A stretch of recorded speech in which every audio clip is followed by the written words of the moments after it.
My talk today is on novel approaches to improve neurological health literacy and related conditions in African American populations.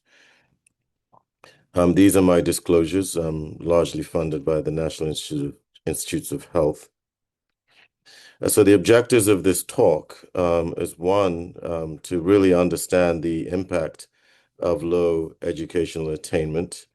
Um, as an important modifiable stroke risk factor, a modifiable social risk factor for stroke and cardiovascular disease disorders. And two is to understand some evidence-driven approaches to the process of rigorous cultural adaptation for neurological interventions targeting African American populations.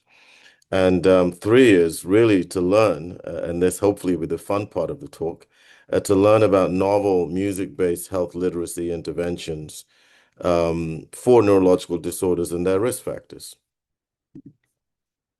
So I'm just going to begin with a brief discussion on why low educational attainment is an important modifiable social risk factor for stroke and cardiovascular disorders. So I'm going to begin with structural racism. I'm not going to define such structural racism for this audience, but I do want to emphasize that it does cause cumulative barriers to educational attainment.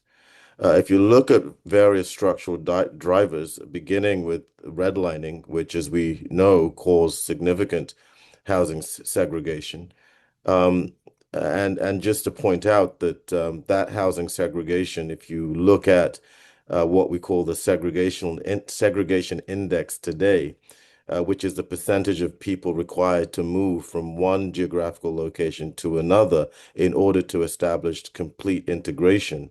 The segregational index in many U.S. Cities today is over 60%. In New York City, it's close to 80%.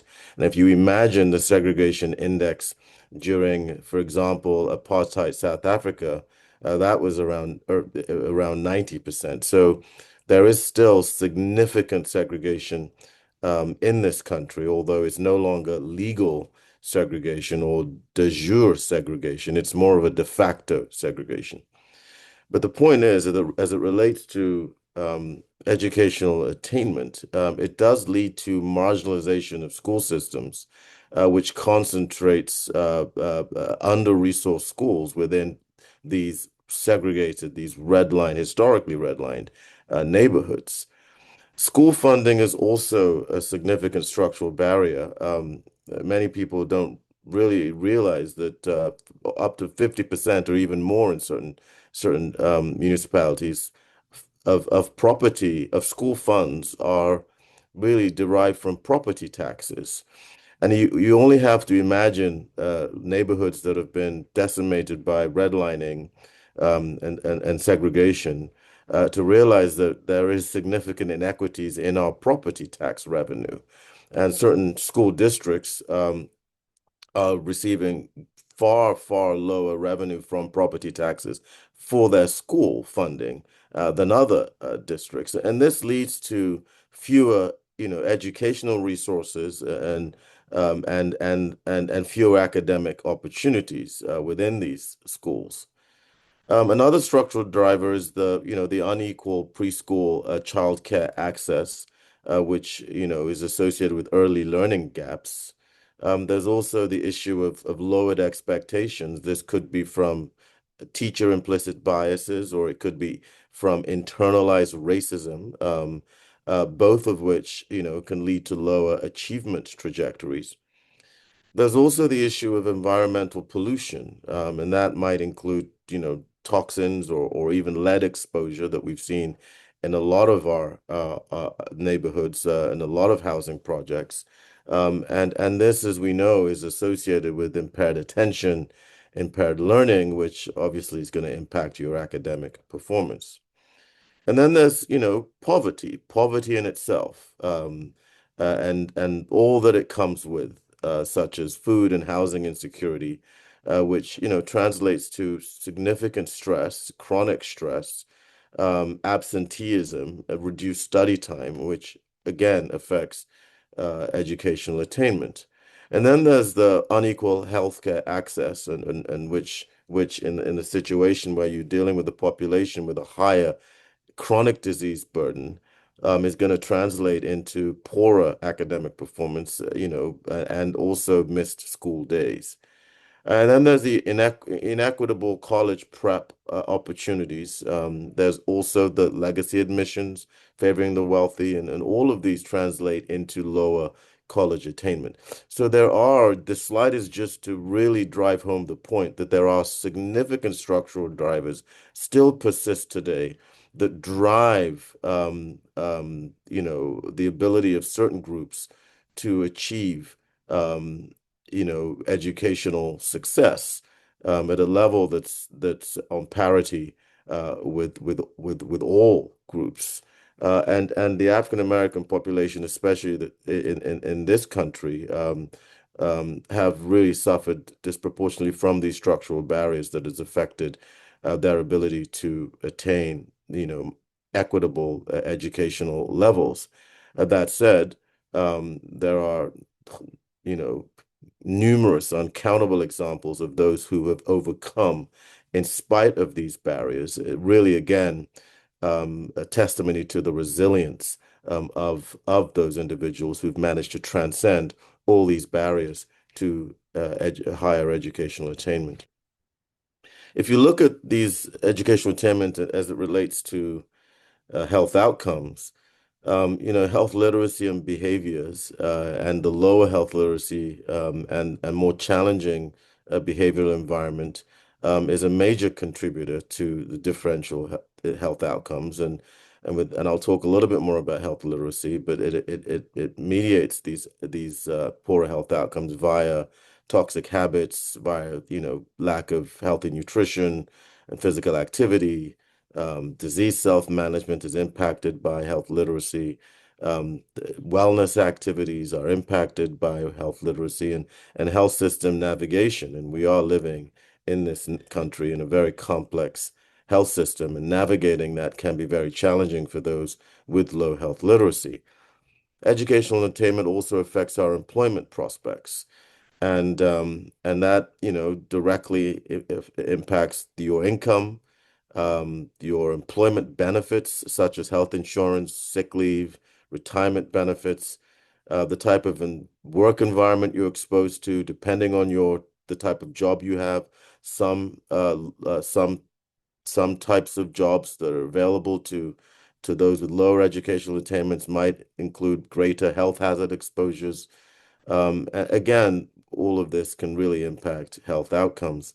And then finally, educational attainment is significantly correlated with your social status. And we do know that your social status influences the amount of social support you have, and also the the socioeconomic related resources that you have access to, including health and related resources. And it also influences your health behaviors. So you can see how education is such a critical component of health. Someone once asked me if there was one thing you can do to improve health disparities, what would it be? And I could say cure hypertension, but that's not what I said. I actually said, really strengthen your educational system. Education is a very, very powerful driver of health wherever you are in the world. When we narrow it down to stroke outcomes specifically, and look at the pathway mechanisms that play a role specifically within stroke, um, you know, poorer medical risk factor control, and treatment adherence is associated with lower health literacy, difficulty understanding the medications you're on and even adhering to them, and even just adhering to follow-up plans. We've already mentioned the poorer behavioral risk factor control. A lot of folks with lower educational attainment, for the reasons that I mentioned, have environments that are very highly obesogenic, highly stressful, with limited opportunities for exercise in safe parks, etc. And this drives certain behaviors that might be toxic with regards to stroke, such as smoking. Poorer access to care. We've talked about insurance disparities, health insurance disparities, and those can really impact delayed and cause delays in care-seeking behaviors.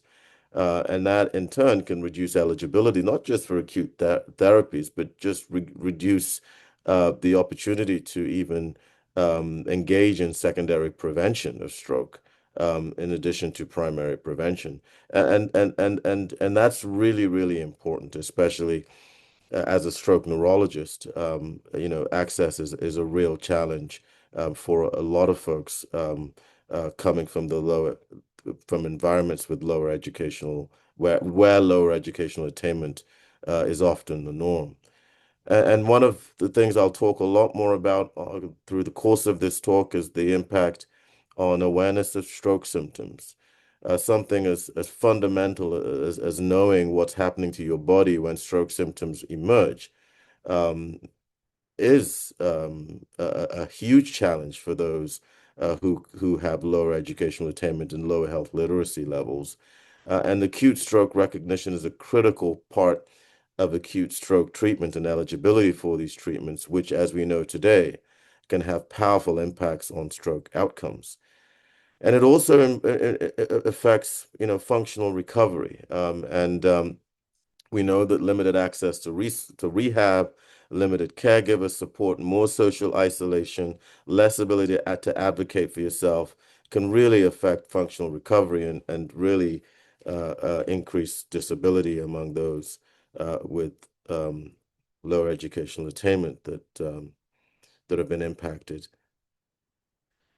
Where does health education typically emerge from in these communities that we're talking about today? And it is driven less by the formal healthcare systems and much more by trusted, accessible community and social channels. Family and social networks are a very important source of health education. But if your family and social networks are also have low educational attainment themselves, and then the quality of of those sources might perpetuate inadvertently misinformation, and so again, you see where educational attainment can impact even the highest trust source, which is the information that you get from your family and your social networks, including your beliefs and your norms. But I'm going to focus today on community health workers and churches and some of these community avenues for health education and the opportunities that they provide, and also discuss some school-based programming that my group has done over the last couple of decades. The benefit of these community-focused approaches, including is really the high trust that they often confer, especially in Black communities. And we can equip these sites and these groups with the type of credible and accurate information, and that paired with high trust can really have tremendous impact in these communities. Public health campaigns are still used, including by my group, but they tend to be less personalized. Despite their broader reach, and less tailored. Um, and um, and because of the less personalization and the less tailoring, they can have far limited penetration relative to the ones that I've circled in red. Just a quick mention of the effect of the type of approaches that we adopt for educating these communities. And my group had a randomized controlled trial, a very simple design, looking at the impact of a 12-minute culturally tailored stroke film on stroke preparedness, and comparing that to traditional stroke pamphlets that have been tailored for these populations from, the American Heart Association, the National Stroke Association, and other groups that have tailored pamphlets for African American and Hispanic populations. So we randomized them into these two groups. And we recruited subjects from churches. So these are all churchgoers, whether Hispanic churchgoers or African American churchgoers. And they simply viewed, they either viewed these videos in the sanctuary of their churches, it's 12-minute videos, or they were given these stroke brochures, these pamphlets, and asked to review and to read them, and because stroke is so rampant, it's so common in those populations, and it's really important that they really read these brochures and really empower themselves against stroke. And so these were the two approaches. And what was very interesting is when we really separated the cohort by educational attainment, and we looked at low education, which really was the attainment of 11 years of education, versus high education group, which included a lot of college folks who had college educated folks, and we looked at the intervention, which was viewing these videos, these culturally tailored videos. The African American groups got a Gospel of Stroke video, which was a gospel musical, really describing stroke symptoms and what they are and how they look, and the type of lifestyle modifications that are needed to lower the risk of stroke. And the Hispanic tailored video was a telenovela, again with the same goals within the telenovela. And what we found was that if you look at the high educational group, there was really no significant difference between the usual care and intervention. And we measured stroke literacy using the stroke action test. We actually had to culturally adapt the stroke action test using a psychometric process for our Hispanic population. Because just simply translating an instrument does not is insufficient. What one needs to do is one needs to do engage a real psychometric process that included, in this case, cognitive interviews of our participants. But you can see that the stroke action test, regardless of usual care or intervention, there was very little difference. There's certainly not a significant difference, regardless of the approach to educating these individuals. And there's also very little improvement. They were also starting from a higher baseline, as you can see, but the improvement in stroke literacy was also not significant using the stroke action test.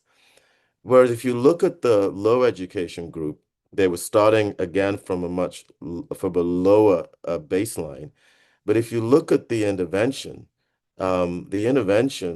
response to the intervention was very, very dramatic, and the effect size was far, far greater and highly significant relative to the usual care group.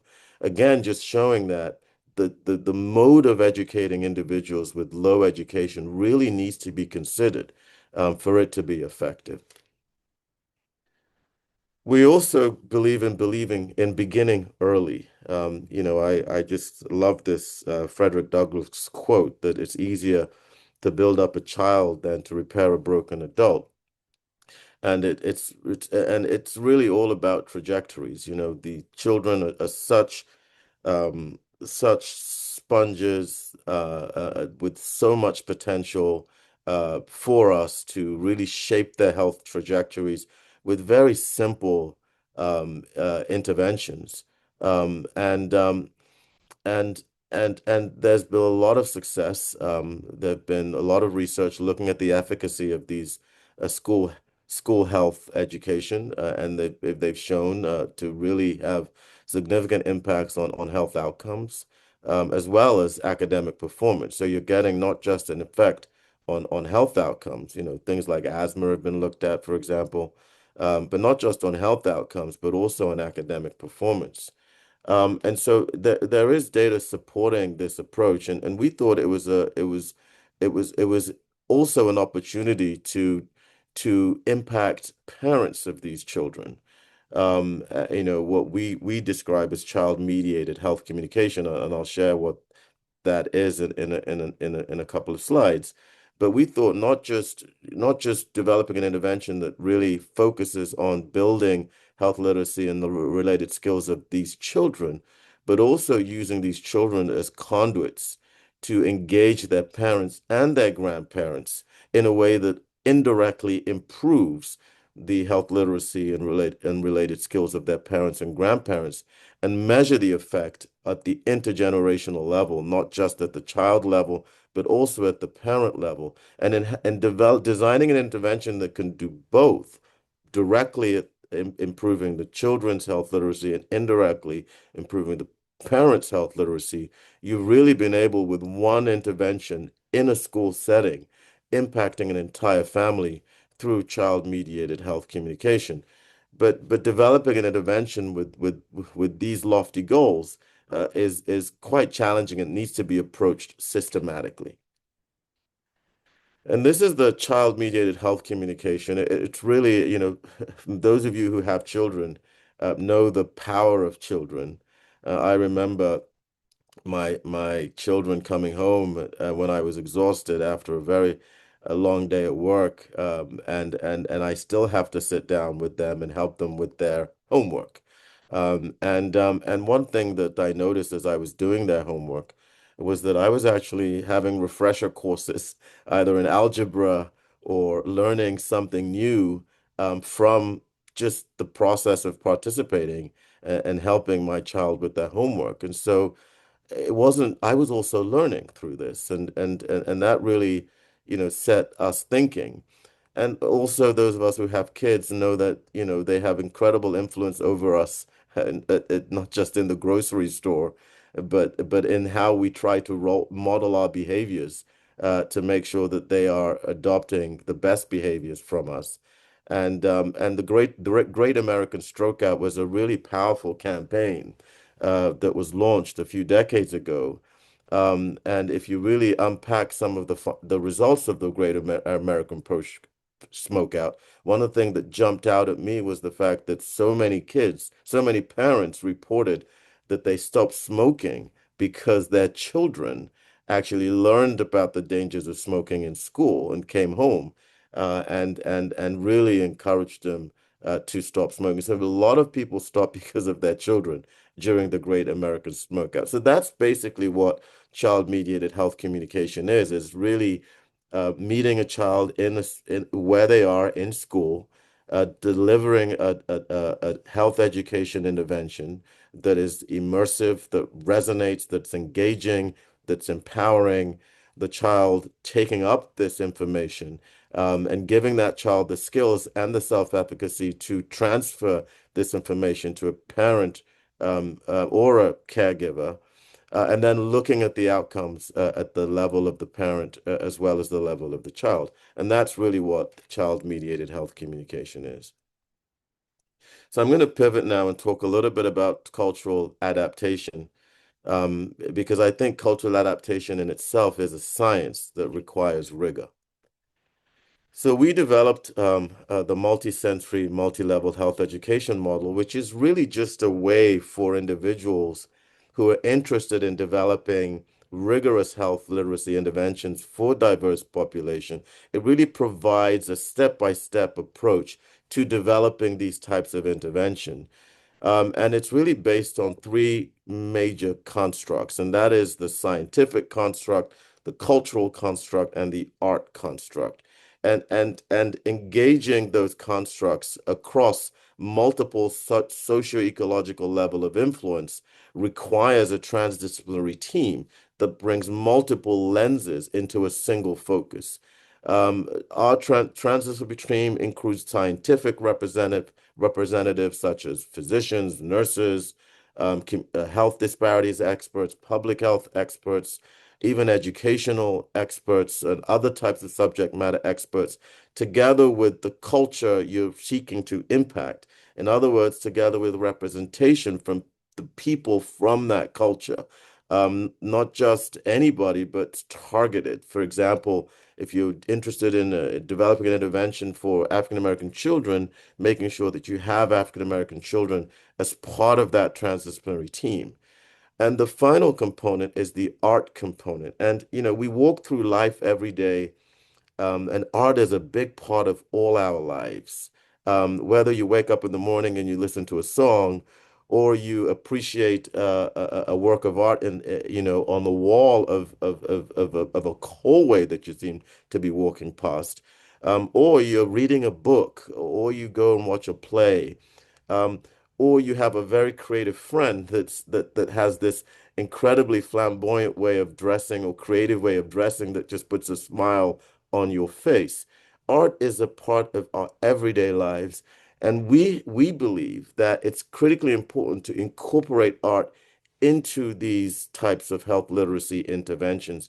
And in our case, we focused on music, but we also included different types of creatives, storyboard writers, artists themselves as part of this transdisciplinary team.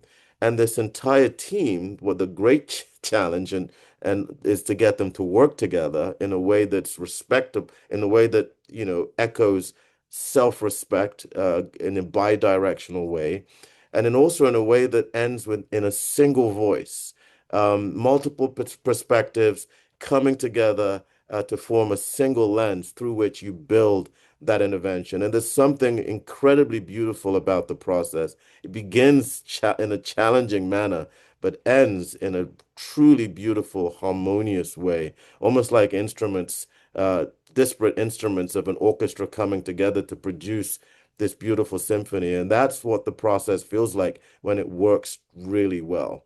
And the goal is to make sure that we create an intervention, a health literacy intervention that doesn't only impact at the individual level, which is the center of the spinning disc, but also the interpersonal level, which is the family of the individual at the center, which is, in our case, the parents and the grandparents. And that the organizational level, our case was the school systems and the school districts that we were impacting. And if you impact enough school districts, you're going to be encompassing whole communities, and you're going to be impacting and diffusing that impact into the larger community. And by collecting data, rigorous data on the success of that health literacy intervention or that behavioral intervention, the ultimate goal was to move that to the societal level through policy interventions that could really embed and sustain the intervention going forward. So that was really the lofty target. But I have to say we were quite successful with our hip hop stroke intervention that I'll talk about in this regard. So just to really unpack those domains again, the art, culture, and scientific domains, some examples of the art domain really includes the multi-sensory approach and the paying attention to the aesthetics of the intervention. Music, for example, storytelling, animation, gamification, all are examples of how you can incorporate art into an intervention. And that serves to really improve immersion, attention, motivation. And in many cases, it can even overcome literacy barriers and really improve learning. And the artistic domain tends to operate at the individual and the interpersonal level. The cultural domain is really centered for us around that cultural adaptation, and we really emphasize the use of rigorous cultural adaptation frameworks. Cultural tailoring isn't as simple as a focus group. Cultural tailoring is a multi-level of it requires multiple levels of multiple items that need to be considered in a rigorous manner so that the entire intervention is culturally adapted. And I'll share one of our frameworks with you. And it's critically important for cultural relevance, for acceptance, and this operates right through those socio-ecological levels all the way into the community. Finally, this scientific construct of this model is really focuses on making sure that we leverage message science, things like the stickiness of a message, the contagiousness of a message, behavior change science, and extracting the best practices from these scientific areas, and then testing them and making sure that you have the right measures, the right instruments that are valid to test them in efficacy trials or in implementation science, those hybrid implementation effectiveness trials from type 1 right the way through to type 3. And what this does, when you really build the science into this process, no, you're not only improving the scientific rigor, but you're also achieving internal and external validity. And this is when you can start influencing policy and getting into that societal level with your intervention. I mentioned that we like cultural adaptation frameworks. I love to use the ecological validity model. And this has 8 dimensions for adaptation. The language, persons, metaphors, content, concepts, goals, methods, and contexts, and you can see what each of these domains and dimensions represent. It's critically important to take each one and culturally adapt the intervention across each one. The things as simple as the type of tone and the words and the linguistic style really does serve to improve trust, believe it or not. And this culturally familiar use of culturally familiar expressions really has an engaging quality between you and that target audience. Who's delivering the message? Leveraging CHWs, for example, peers, even artists have much more credibility and relatability than those of us in the healthcare profession. And so even who delivers that intervention is critical. The type of metaphors that we use, the symbols, the stories, the cultural proverbs, you getting down to the detail of adaptation. The more you pay attention across all these details, the more powerful your intervention will be. And this is how we approach the development of all our interventions. And I believe that this is one of the reasons why they were very successful. And I'm going to pivot now to just describe some of our interventions and what they look like. First, I just want to mention that when we were developing a stroke intervention, we were targeting stroke awareness, we were targeting stroke literacy and stroke preparedness, but we found that there were very little instruments that had been validated for children for measuring stroke literacy among children and also low literacy adults. And so we developed our own instrument. We published our instrument, and it had great alphas across the 3 constructs, which was stroke knowledge, behavioral intention to call 911, and self-efficacy to take action and teach others as well as calling 911. We had a reading grade level of 4. That was our target. We were really targeting 4th grade, 5th graders, and 6th graders. And so the first thing we did, again, is to make sure, as I mentioned in the model, make sure that you have an instrument that's gonna that is valid and it's gonna measure exactly what it is that you're interested in. This is a piece by Claude Debussy, one of my favorite composers, and this is actually Clair de Lune, which means light of the moon. And one of the things, the reason I love this piece so much is it's got this incredibly ethereal feel to it. It really does feel as if you're really sitting under the moonlight as you're listening to this piece. And it's so transporting. And when you start to imagine, how does music do this to us? How does it have such powerful effects on us? And you delve into the neurobiology of music, you'll realize that music has incredible network representation within the brain that spans across our auditory, motor, and emotional systems. It improves encoding of information through rhythm and pattern and repetition. It strengthens our memories, our long-term retention. Many of you can probably think back to a song that you heard as a young person, an adolescent, or a child even, and you can remember those lyrics from start to finish. But if I asked you to remember a book you read and with such specificity and with such vivid recall, you won't even be able to remember probably a line verbatim from that particular book. But music allows us to do this. And it also has this incredible emotional effect on us. It really has the ability to shift our affect. And we all know the relationship between affect and behavior change.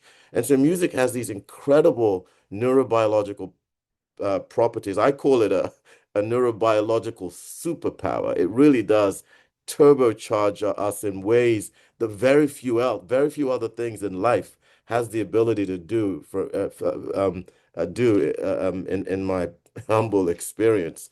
And Schoolhouse Rock was was a real uh, big inspiration to me personally.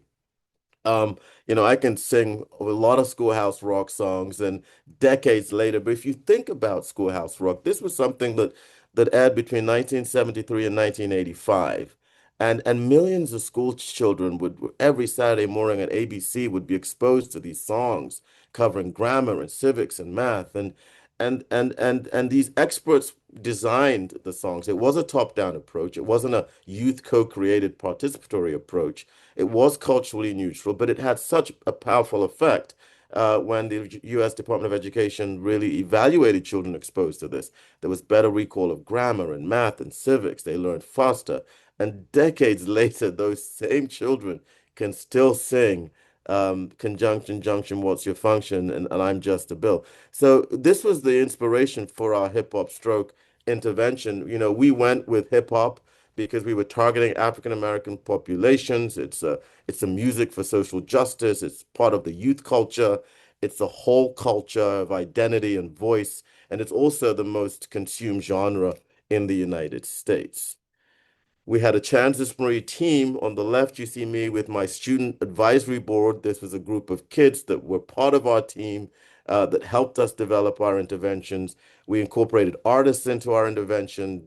This program, Hip Hop Stroke, was founded by Dougie Fresh and me, where we developed the Stroke Ain't No Joke video that I will share with you. But other artists have worked with us, Shanti, Chuck D, and Salt and DMC. They are what we call our core artists. We work with many more, but these are the ones that have been working with us for decades, who are basically part of our entire organization. Again, co-development is key, and that's the reason for the transdisciplinary approach, and cultural adaptation is also key. So pick a framework, but make sure you are rigorous about your cultural adaptation. We also like to make sure that we do a lot of evaluation across the span of the developmental process. So I like to use the narrative performance scale, which is a simple scale. And Michael Hecht, a colleague at Penn, I think Penn State, developed the narrative performance scale, which really focuses on evaluating a media tool that's designed to catalyze behavior change around interest, realism, and identification. And so we get the prototype, whether it's the music prototype, we run that by our group of kids. We get the storyboard, we run that by our group of kids. We produce the animatic, which is the very, very first draft of the animation. We run that by our group of kids, and they evaluate it using the narrative performance scale. They get a score. We identify the gaps, the strengths, the weaknesses, and then we iterate until we come up with the final media. This is the Hip Hop Stroke program that I mentioned. It's a culturally tailored health literacy intervention. Our primary outcome was not recurrent stroke, but it was a very simple literacy outcome. Our goal was parental stroke literacy. So we want to test the hypothesis that children who are made stroke literate can successfully make their parents and their grandparents in the house stroke literate.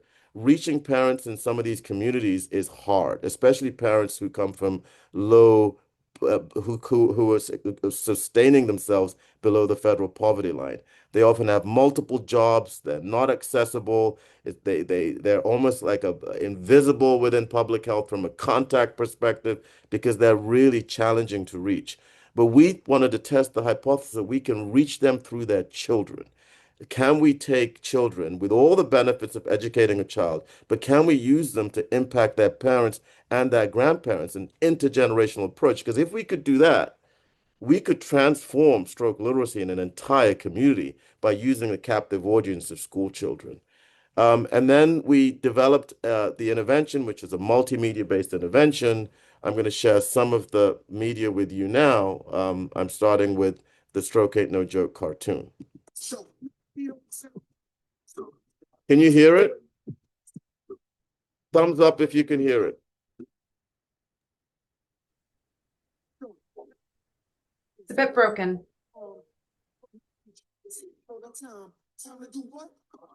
So this is a brain healthy cartoon. And this was focused on stroke symptoms and motivating children to call 911. This is the Keep Your Brain Healthy cartoon. Listen to this kid. The moral of the story is you never too big. Face on speech and time. It's that sign to never ever cross the line. Now, And this was really designed to show the kid in the role of being a transmission vector for the parents, not just around stroke knowledge, but also around stroke behaviors. And this is one of the most popular. This is a stroke video game that we created. And the whole goal was to shoot down the clots and clear out the artery. The kids really enjoyed this, but the key here was when they ran out of the clot buster medication, they had to answer questions. And these questions were designed to build stroke knowledge. And because they do it over and over again, it builds real self-efficacy around that knowledge. And once they answer the questions correctly, they reload and they can continue the clot buster video game. And if they get the answers wrong, the answers show up and they're corrected and they have to try again, and then they can reload and continue. So this is just an example of some of the media that we had in the hip hop stroke. It was a very successful approach, and we had a specific procedure for child-mediated health communication, real instructions to kids using the implementation intentions approach, which is if you see this, you do this. So we asked the children to watch the stroke cartoons with parents, rap the fast symptoms to their parents, read the comic with their parents, conduct complete activities at the back of the comic with their parents, very, very concrete recommendations to their kids. We then we created a composite score of these activities, and we surveyed the parents which ones were done with them. We also surveyed the children which ones were done with them to see whether that communication took place.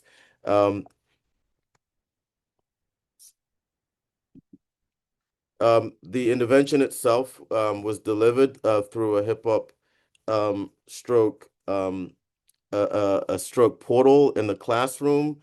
You can see it's basically the school registers, gets a PIN number.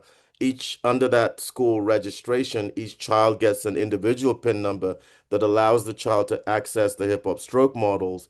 And this is just a video showing the program in action in one of the schools. And the teachers, as you can see, really like the break. And the kids have a lot of fun while they're doing it. So this is just an example of a typical hip hop stroke class. And that we are able to track the kids through the individual PIN numbers that allows them to engage the portal. So we see what they're watching, see what they're engaging within the portal and the type of interactive activities, and how long that they're spending with each activity. The trial itself, we had about 3,300 children, about 1,200 parents. We randomized to hip hop stroke intervention versus an attentional control.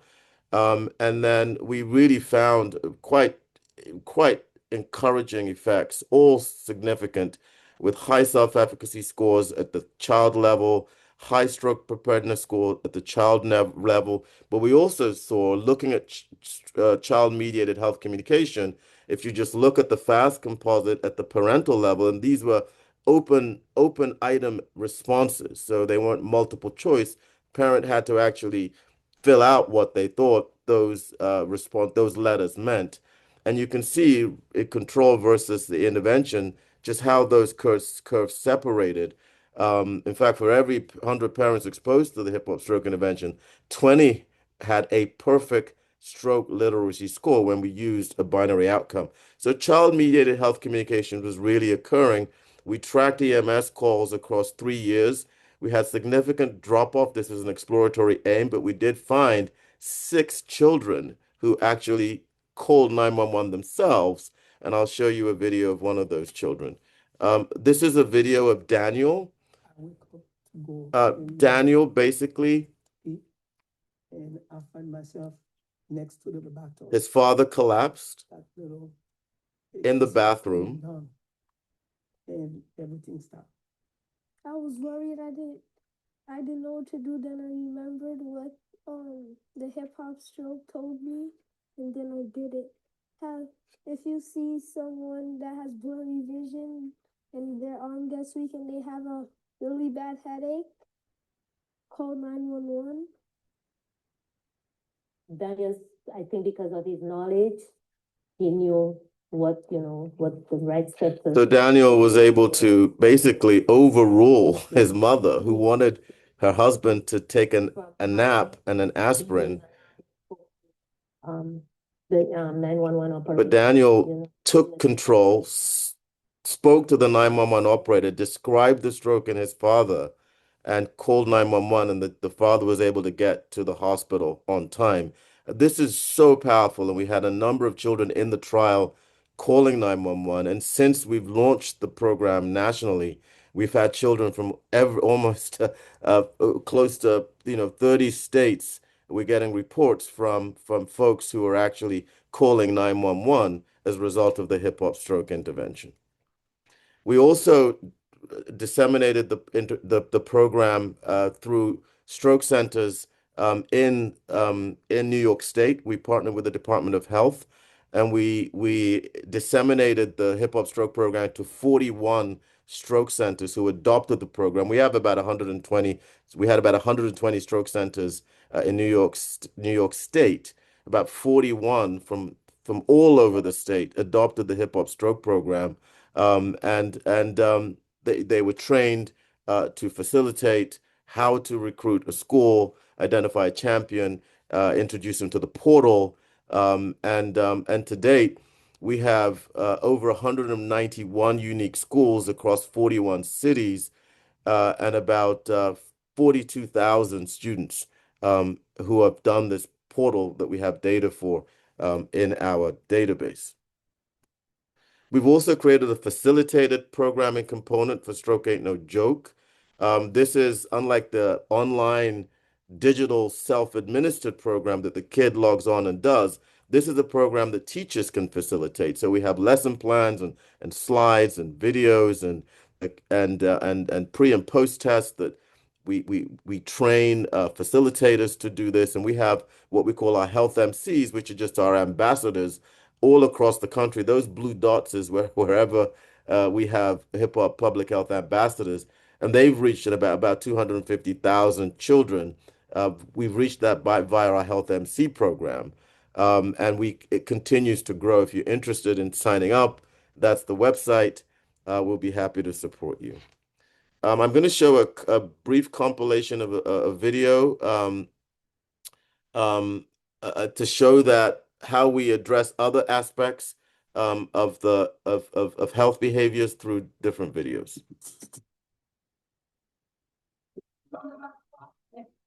Let's talk about empathy. Let's talk about all of the things and the bad things that we eat. Let's talk about salt. Let's talk about salt. Let's talk about salt. Let's talk about salt. Well, let's talk about salt and how you guys need to know to hear me out and need you around for a while. The first here is hypertension, benching, but pay attention. Yeah. You can find salt in potato chips, sandwiches, rolls. Many don't know what's even in your cereal to tell it like it is and how it could be. 1,500 milligrams is what it should be. A slice of pizza that's almost halfway there. Pick up the menu, press pause, and have a salad instead. Is that saltless? Nope, but it's better. And you can have a whole lot of salt.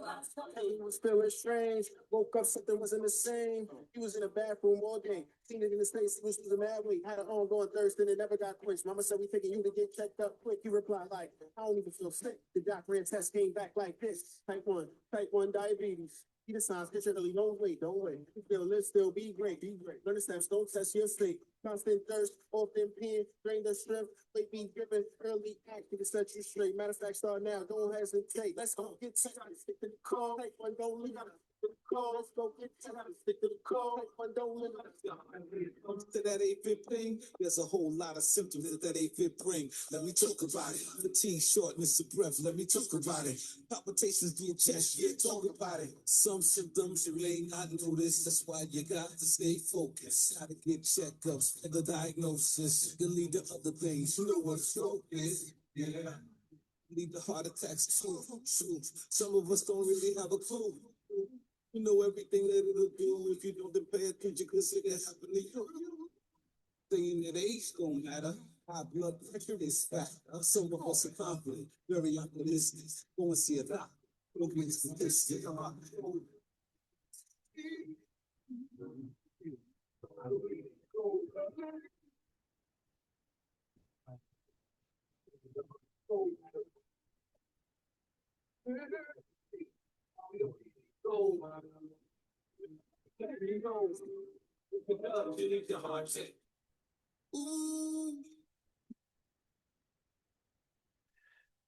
And so the last video, pulse check, we've actually take some of these videos and we create toolkits for community health workers. And we work with community health workers to co-develop these toolkits. For example, the AFib toolkit, we use AFib recognition as one domain, teaching others about AFib is another, escalation and decision making is another, and then care navigation and support. So we build toolkits around these videos for community health workers who are trusted and able to carry them into their communities. And this is, I believe, is my last slide. And this is just to show one of our community health worker resources, and then I'll close. I noticed that I was becoming more tired than usual and sometimes dizzy, but I ignored it. Then one day I was walking my granddaughter to school. I got really lightheaded and I had this weird offbeat rhythm in my chest, fast and wrong. That's when I noticed that it was something going on. Imagine a DJ playing a beat. The beat has a rhythm, and the rhythm is predictable. Imagine that beat going off tempo, becoming irregular, so much so that it's impossible to find the right dance moves to it. It becomes chaotic. That is similar to what's happening to a person's heartbeat who has atrial fibrillation. I know. So thank you so much. It was a real pleasure to be here to give this talk, and I hope you've learned something about how to develop neurological health literacy interventions rigorously.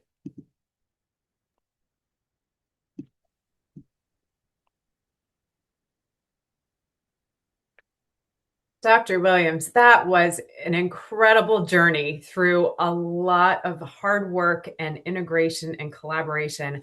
I just want to amplify that you are truly championing and advancing science across so many domains, not just neuroscience and health disparities as we had brought you into this lecture today, but in team science, in implementation science, targeting health disparities, multiple levels, workforce capacity, just really, really impressive. We have just a couple of minutes if people have questions. It was great to see a couple of people come in today. Obviously, wide interest in your work, and I know this will be heavily viewed afterwards.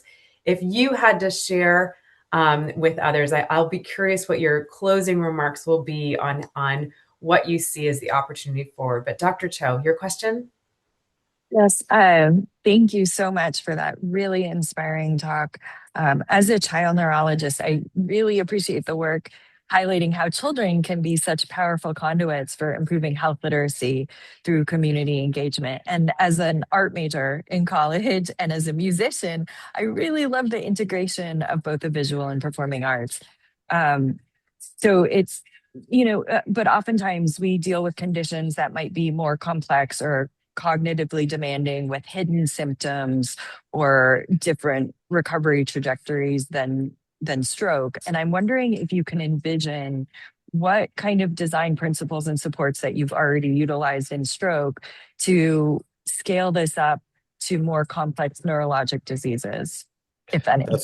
Yeah, so we actually, Dr. James Noble, he's an Alzheimer's specialist. He's a professor here at Columbia, was a co-investigator of mine on the hip hop stroke intervention, has actually just concluded a randomized controlled trial looking at the same model for dementia awareness.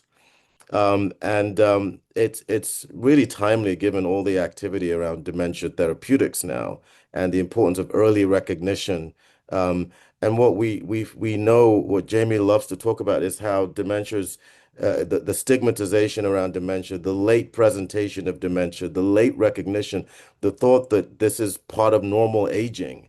And so he's developed an incredible hip hop based program that uses that intergenerational grandparent, child to parent to demystify dementia, bring awareness to dementia, especially not just around symptom recognition, but also around the safety issues that patients with dementia wandering, leaving a kettle on the stove, the importance of the awareness around these symptoms because of the safety implications that these symptoms can have.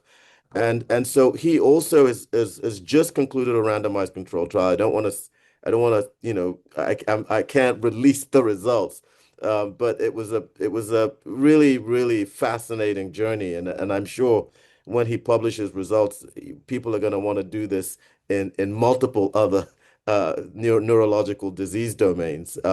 I've thought about doing something similar around Parkinson's and even refractory epilepsy. I just think that health literacy is such a big component of all these diseases, multiple neurological diseases, and they are viewed with such fear of their complexity that being able to just deconstruct it in a way that could be easily digested by those who have the lowest educational attainment, are affected the most, is critically important for us to embrace. Thank you for those comments. It was a great question. Because I was also curious where you might be headed next. It sounds like so much opportunity still ahead, and we really appreciate you sharing and inspiring the field to be able to do more work in this area and really seriously consider both cultural adaptation and the opportunity to start young and focus on education and health literacy. Thank you so much for being here with us today. Thanks, Janet.